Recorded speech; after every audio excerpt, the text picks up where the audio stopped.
Hey everyone, Matt Anderson here. Just reaching out again. Keep getting several questions of Matt. How'd you get into this industry? I've seen a lot of people. There's a lot of groups on different social media, Facebook, LinkedIn, Instagram, Twitter, in Pinterest, and they just asking about more. Like what's the point, or how does this benefit me? How does this help me accomplish my goals? And so what I decided to do in this segment is just kind of start from the beginning and let you know how I got here, what my background is, and what it is I do and where I stand right now, really. What is my position, right? Um, you see someone um, sometimes on social media or whatnot, and you automatically think, wow, they're the best, or they're an expert or in what they do. And I'm definitely far from that. And so just starting out, so my original background is in import export. I worked at a corporate level. They sent me all around the world. I mostly worked with superfruits, um, like goji berries, acai, mangosteen, and noni, or noni juice. And and so I would get sent all across the world to work with different business owners, manufacturers, factories, farms, and see the process of this fruit being grown essentially from the farm, taken almost all the way to the shelf. So what I'd do is I'd bring it over in bulk after inspecting the farms, helping it through customs, and importing it into the United States, and I would resell that in bulk to other contract or private label manufacturers in the United States, and sometimes outside also. Um, and then I started doing that on my own because in the corporate world they capped my income, and decided, hey, I think I can go do this on my own.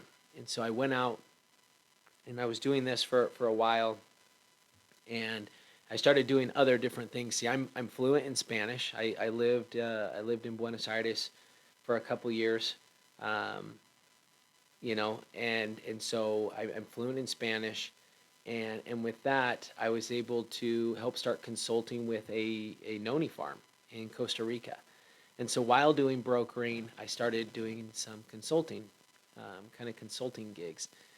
And the gentleman who owns the farm he's from Mexico. He lives in the States, and he's just kind of an international businessman. Has a couple different irons in the fire, between three different countries, dozens of businesses, and he's just been very very successful for with what he's done. Um, and and I decided, this is what I want. Is I want to be the owner of a farm, because I see how he is controlling, you know, helping him drive business, as a broker, right? Helping him help bring in business, and having people bid and buy from him in bulk quantities. He would get to a point where he was making the decisions of who he wanted to work with. And it even got to the point of, it wasn't necessarily on who was going to pay the most, because they were fairly lucrative. It was who's going to be the most consistent and have the best partnership. And in the brokering world, wherever you are, whether it's real estate or insurance, um, car sales, whatever industry it's in, it can be pretty cutthroat. And in import export on that level, it was very cutthroat, and it wasn't really my style, right? Everyone and their dog is putting up a private label of sorts. They are the supplier, or they are the buyer, right? But really, you have to go a couple deep to find out, who the real supplier is, and where that product's really coming from, or who the buyer really is. And so there's a lot of masks that are put on that I didn't appreciate. And yeah, I found ways to get around those, and tricks of the trade that I now use currently in this industry. And I'm very grateful for those, and appreciative that I was able to learn those skills, that we'll teach in these videos, right? Um, But with that being said, I just decided I need to be the owner. I need to have the farm myself. So fast forwarding, started going through this process with this Noni farmer to acquire his land from him, and going through the acquisition, learning a lot about it, kind of pulling from, okay, who out there's talking about acquisitions, and how can I do that with leveraging, the value of the property, and possibly getting a loan, or an investor to come in. What does that look like? Because he wants to sell it for 3.5, 4 million, and it's like, I don't have that kind of money, nor do I have a business credit background to get that. And in my mind at this time, it wasn't going to happen, right? And so I'm saying, hey, I'm trying to learn more and educate myself in this area, because I'm not educated on it at this time. And so with that, we started moving forward with the process, going through the lawyers, and it was a little bit longer because we're doing Spanish and English, right? And so the lawyer speaks little English, all Spanish, contracts are all in Spanish, and so it's just like in English, even if you speak English and raised in the English language, reading a contract from a lawyer is like a second language. And so it's even more so if it's your second language, and then you start reading the contract, right? And so we would go through this, but as it happened, the pandemic hit, and it cut off all exports, which is more than 95% of this farm's business, which is all export, whether it's to Europe, Asia, or even here to the States. Um, and so we kind of put pause on things. But with that, I was kind of took a step back and started reflecting a little bit on, okay, um, how how can I, you know, use this as a learning experience moving forward, and really ultimately realize that I don't have to buy a noni farm. I mean, there's millions of businesses out there in the United States, if not around the world, also that that are available um, for purchase. Now there's two lines of thought. It's like, well, you could go the brokerage route, and we've talked about this before, or you just approach the business owners and say, hey, I'm interested in your business. Would you consider selling it, right? And to most people, even to me at first, it's like, man, that's kind of bold and scary. You know, it's easier just not to do. But if you don't, you never know what's going to happen. But um, anyways, I kind of got off that. I started learning from people like there's a lot of gurus out there like Moran Provard, Roland Frazier, Ace Chapman. There's Jeremy Harbour. Um, there's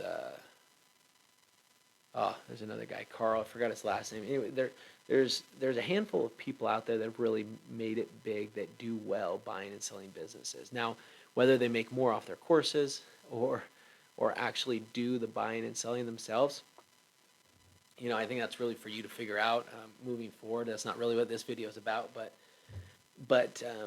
it's kind of a niche that's out there where it says the whole concept is instead of starting a business on your own, why not buy the business that's already been proven and it's cash flowing for you day one, and the business pays for the debt, right?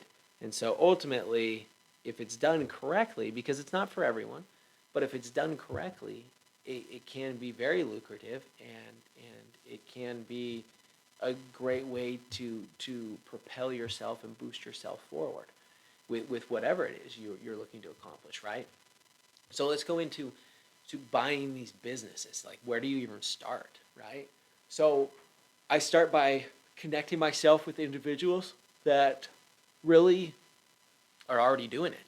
So I mentioned like Ace Chapman, Roland Frazier, Jeremy Harbour, and it's like, okay.